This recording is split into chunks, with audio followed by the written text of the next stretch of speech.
নমস্কার, আমি গদাই। আপনাদের সকলকে ত্রিপুরা রহস্য ইউটিউব চ্যানেলে আবারও স্বাগত জানাই।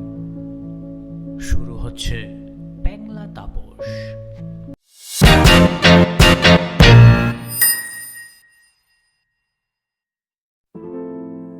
গগনবাবু একটি মাল্টিন্যাশনাল কোম্পানির মোটামুটি উপরতলার কর্মী।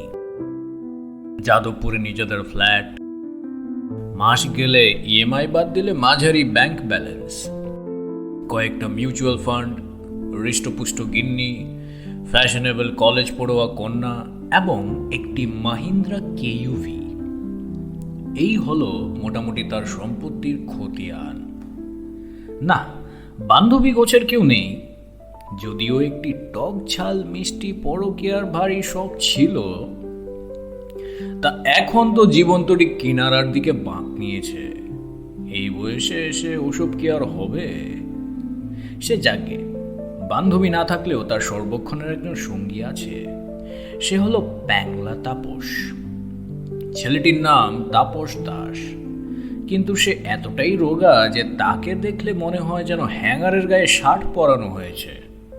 ওদিকে আবার ধেরে লম্বা। প্রথম দিন থেকেই গগনবাবু ছেলেটিকে তাই ওই নামেই ডেকে আসছেন। ছোকরা গগনবাবুর গাড়ি চালায়। সকালে 9:30 হাজিরা, তারপর সন্ধ্যা অবধি ডিউটি। গগনবাবু অফিস থেকে ফেরার পরেও গিন্নি বা মেয়ের রোজই কোথাও না কোথাও বেরোনোর থাকে। শপিং মল, বন্ধুদের বাড়ি, কোচিং সেন্টার, গানের স্কুল, পার্লার, যোগা ক্লাস, আরও কত কি যে আছে।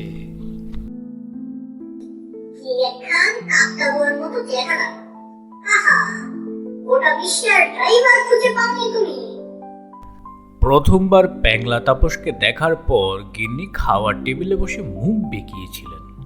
সেই আক্ষেপ শুনে গগনবাবু মেয়ের কান এড়িয়ে ফিস করে বললেন, তোমার মাথা, এই না হলে মেয়ে ছেলের বুদ্ধি। তোমাদের ওই শাহরুখ, অক্ষয় আর কি যেন, হ্যাঁ রণবীর, এদের মতো ঝকঝকে মাচো দেখে ড্রাইভার রাখি, আর তোমার আল্লাদি মেয়ে তার সঙ্গে কেটে পড়ুক আর কি। কত সময় তো দুজনে একসঙ্গে যাতায়াত করে, আর এই বয়সটাই তো হলো আবেগে ভাষার। ঠিক, অকাট্য যুক্তি।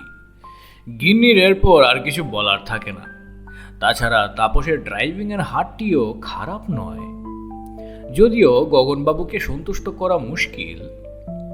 গাড়ি চালানোর থেকে শুরু করে গাড়ির কলকবজা মোটামুটি ভালোই জানা আছে তার।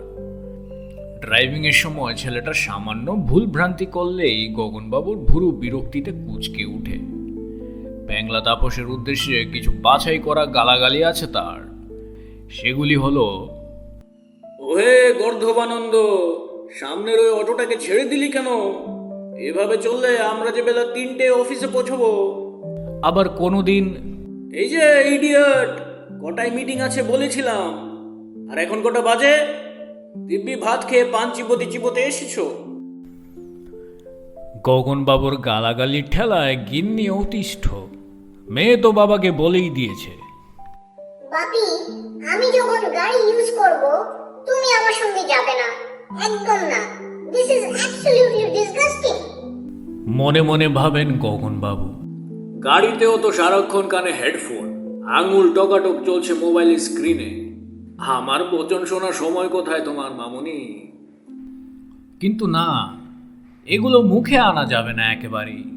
শুনলেই গিন্নি আর মেয়ে দুজনেই খ্যাক করে উঠবে। তাছাড়া ওরা তার রাগের কারণ বুঝবেই বা কিভাবে? মাস গেলে তাপসের হাতে পাক্কা 15টি হাজার গুনে দিতে হয়তো গগন বাবুকে। গাছে ঝোলে টাকাটা। তার উপরে সপ্তাহে একটা দিনের ছুটি বরাদ্দ। এছাড়া স্ট্রাইক, হলিডে ইত্যাদি তো লেগেই আছে। এরপরেও কাজে গাফিলতি হলে কার সহ্য হয়? নিজের জ্বালা তিনি নিজেই বোঝেন। মেজাজের পারদ তাই চড়তেই থাকে, নামবার নাম করে না। এর মধ্যেই একদিন রাস্তায় বরাবর গিয়ার বদলানো নিয়ে তাপসের সঙ্গে খিটিমিটি বেঁধে গেল। রাগের চোটে থাকতে না পেরে একখানা প্রচলিত 4 অক্ষরের শব্দ অ্যাপ্লাই করে বসলেন গগনবাবু। তাপস সাধারণত মালিকের কথায় একদমই রাগ ওঠে না, কিন্তু সেদিন হয়তো কোনো কারণে ওরও মুড অফ ছিল। সেও দুটো কথা শুনিয়ে দিতে ছাড়ল না। বেশ কঠিন স্বরেই বলল তাপস, একদম গালাগাল দেবেন না বলছি। আর আপনি যখন এতই বোঝেন তাহলে ড্রাইভারের দরকার কি? নিজেই গাড়ি চালিয়ে অফিসে চলে যান। ব্যাস, আর যাবে কোথায়? গগন ফাটিয়ে চেঁচিয়ে উঠলেন গগনবাবু। Rascal, get out! চাবি রেখে এক্ষুনি বেরিয়ে যাও। সামনের মাসে এসে 17 দিনের টাকা নিয়ে যাবে। তাপসকে বিদায় দিয়ে গগনবাবু বাকি রাস্তাটুকু ফুসতে ফুসতে গাড়ি চালিয়ে অফিসে গেলেন। অগ্নি শর্মা হয়েই লিফটে উঠলেন। সারাদিন অফিসের কাজে প্রচুর ভুলচুক হলো তার। সন্ধ্যায় বাড়ি ফিরে সমস্ত ঘটনা খুলে বলতেই অমনি গিন্নি আর মেয়ের মুখ হাঁড়ি। এবার কি হবে? উফ বাপি, তুমি যে কি করো না! কন্যা কেটকেট করে কথা শুনিয়ে দিল। গিন্নিও কিছু বলার জন্য হাঁ করেছিলেন, কিন্তু তাকে আর সে সুযোগ দিল না গগনবাবু।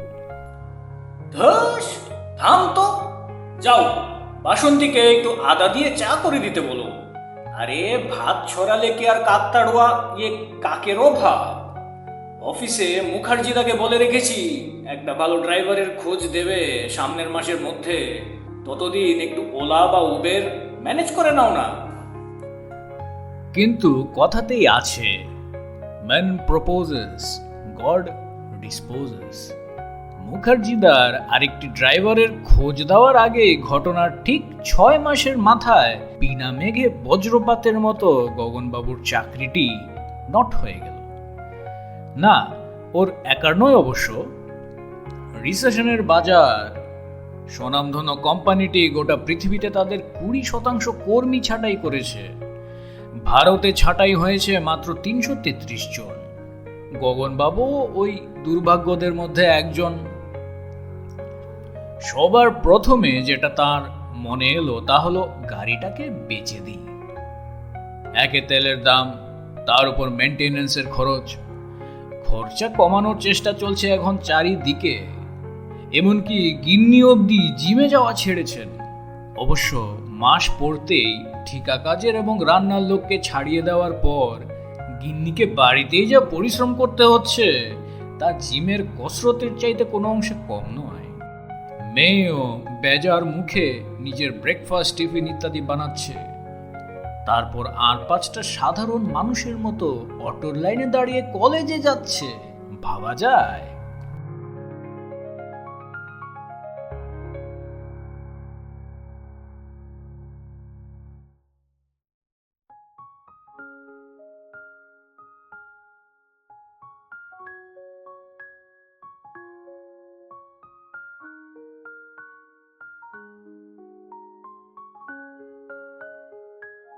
গাড়ি বেচার কথাতে গগনবাবুর সবার প্রথমে মনে পড়ল তার 4 বছরের পুরনো এবং বিশ্বস্ত সঙ্গী প্যাংলা তাপসের কথা।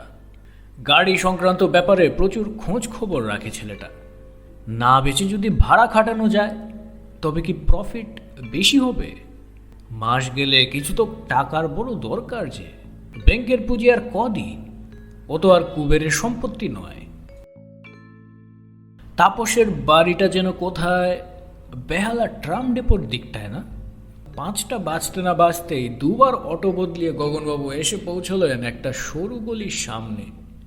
কিছুটা আন্দাজেই একটা বাড়ির সামনে এসে থমকে দাঁড়ালেন। হ্যাঁ, এই ঠিকানা। বেল বাজিয়ে 4 মিনিট অপেক্ষা করার পর দরজা খুলে বেরিয়ে এলেন এক গুফো ভদ্রলোক। খালি গা, পরনে লুঙ্গি, বোঝাই যাচ্ছে যে সদ্য অফিস সেরে ফিরেছেন।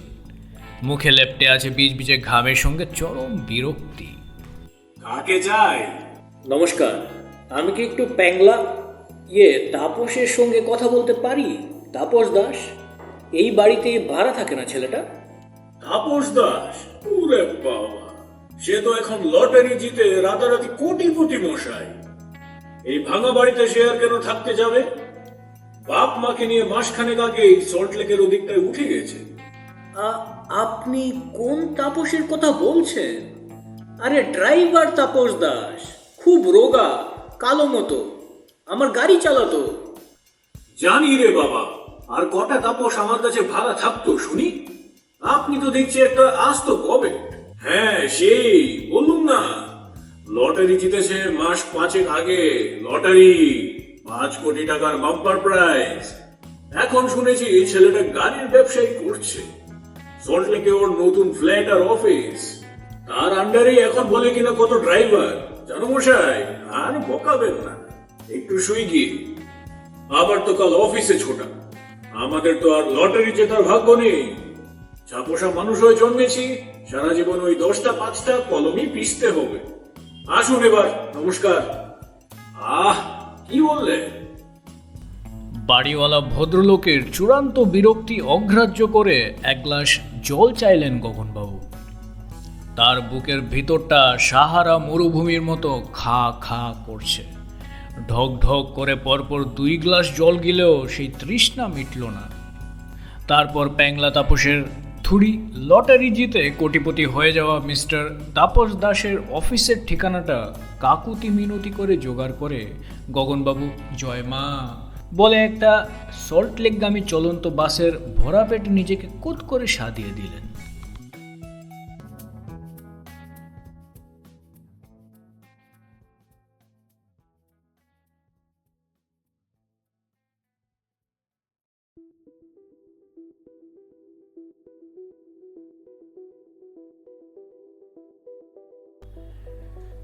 তাপসের কার রেন্টাল এজেন্সিতে ম্যানেজারের পোস্টে কাজ মিলেছে গগনবাবুর। তাপসের এখন চূড়ান্ত ব্যস্ততা যাকে বলে। ওদিকে গড়িয়াহাটে একটা অফিস, কোনটা ছেড়ে কোনটা সামলায়। একজন সুদক্ষ কর্মীর বড় প্রয়োজন। গগনবাবুরও চাকরির খুবই দরকার। এই বয়সে কে দেবে তাকে জব? সেদিন তাপসের অফিসের দরজা ঠেলে ঢুকে সুটেড বুটের তাপসকে নতুন রঙের গন্ধওয়ালা ফার্নিশড এয়ার কন্ডিশন রুমে বসে থাকতে দেখে বিষম খেয়েছিলেন গগনবাবু।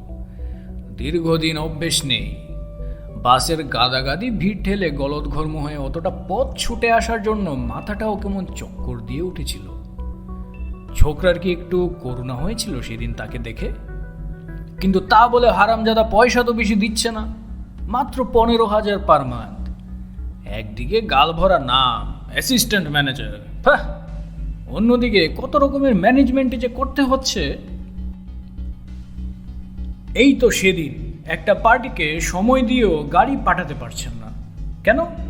না সাহেবপুত্র ড্রাইভার টাইমলি আসেনি। অথচ আগের দিন বেটাকে পই পই করে বলে দিয়েছিল গগনবাবু। এইসব লাট সাহেবগুলোকে তারপর যে কোথা থেকে জুটিয়েছে সেটাও এক বিস্ময়। ওদিকে ফোনে পার্টি গালাগাল করছে, তাদের বন্দে ভারত এক্সপ্রেস মিস হয়ে যাবে। শেষমেশে আর কি করবেন, নিজেই গাড়ি চালিয়ে গেলেন। এমনিতে গাড়ি চালাতে তার ভালোই লাগে, কিন্তু সে তো নিজের গাড়ি। এভাবে সামান্য কয়টা পয়সার বিনিময়ে অন্যের গাড়ি টানা। ভাগ্যিস বাড়িতে ভাওতাবাজি মেরে বলেছেন যে একটা ইন্স্যুরেন্স অফিসে ম্যানেজারের কাজ পেয়েছেন।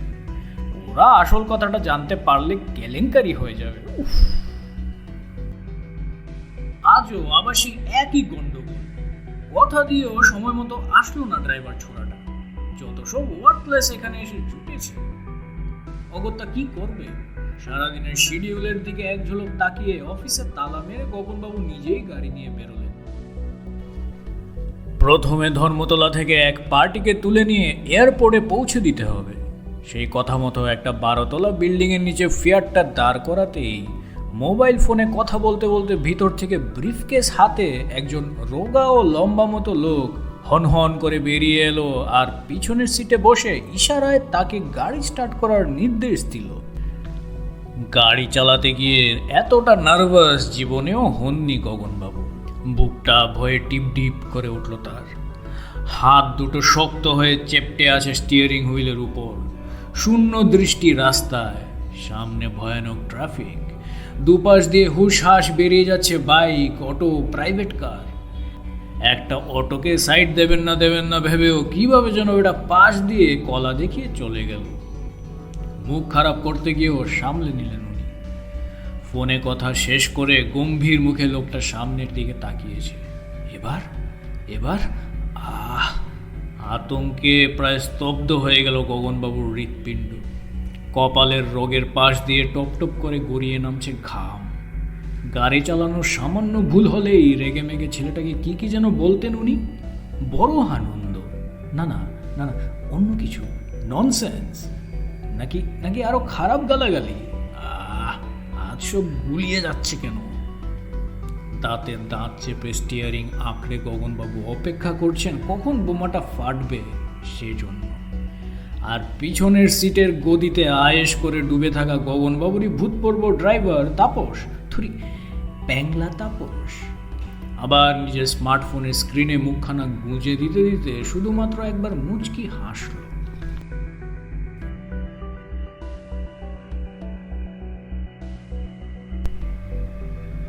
আপনারা শুনছিলেন ত্রিপুরা রহস্য। Please like, share and subscribe. Thank you.